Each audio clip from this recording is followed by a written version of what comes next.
Alors avec la pandémie, c'est vrai que de nombreux projets, liés aux nouvelles routes de la soie, ont été à l'arrêt.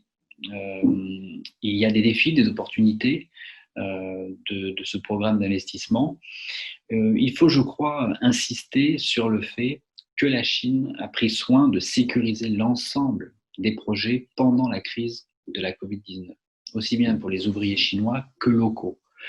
Alors que le monde occidental patine face au coronavirus, d'importants projets se poursuivent ou ont été inaugurés avec seulement quelques mois de retard.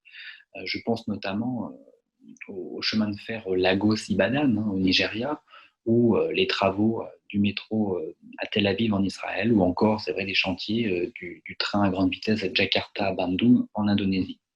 Donc l'activité dans les principaux ports de la route maritime de la soie reprennent petit à petit. Euh, Je peux évoquer le port de Gwadar, au corridor sino-pakistanais, ou encore Mombasa au Kenya. Xi Jinping l'a rappelé dans son discours du 19 novembre 2020 à la coopération économique pour l'Asie-Pacifique.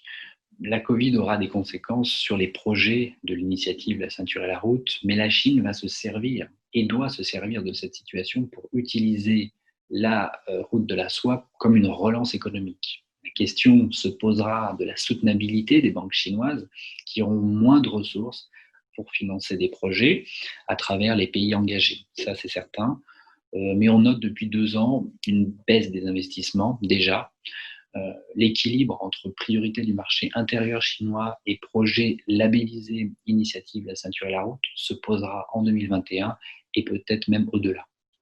Donc il va falloir, durant quelques années, réinventer la route de la soie. Ce sont les aléas des affaires mondiales. Toutefois, les besoins des pays en développement seront toujours là après la crise et la Chine sera un partenaire toujours aussi fiable. À court terme, l'urgence est à la restructuration de la dette. Les efforts chinois ne sont que rarement mentionnés et pourtant la Chine restructure fréquemment la dette de pays en développement. Au moins 18 processus de renégociation de la dette avec la Chine ont eu lieu en 2020 et 12 pays étaient toujours en pourparlers avec Pékin à la fin du mois de septembre, couvrant à peu près 28 milliards de dollars de prêts chinois. Donc le défi est immense pour l'initiative La ceinture et la route, notamment dans le domaine du financement, du développement mondial. Une telle réduction des prêts des banques chinoises équivaut à un petit tremblement de terre.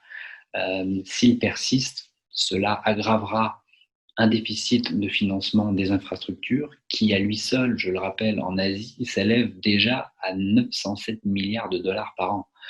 En Afrique et en Amérique latine, où le crédit chinois a également constitué une grande partie du financement des infrastructures, euh, l'écart entre ce qui est nécessaire et ce qui est disponible devrait également se creuser.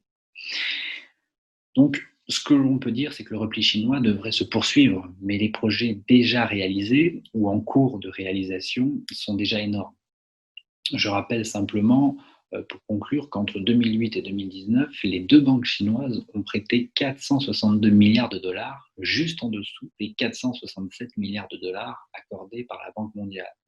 Donc la Chine pourra, à mon sens, se tourner vers une meilleure analyse des outils d'impact sociaux et environnementaux en attendant une reprise des investissements dans de nouveaux projets.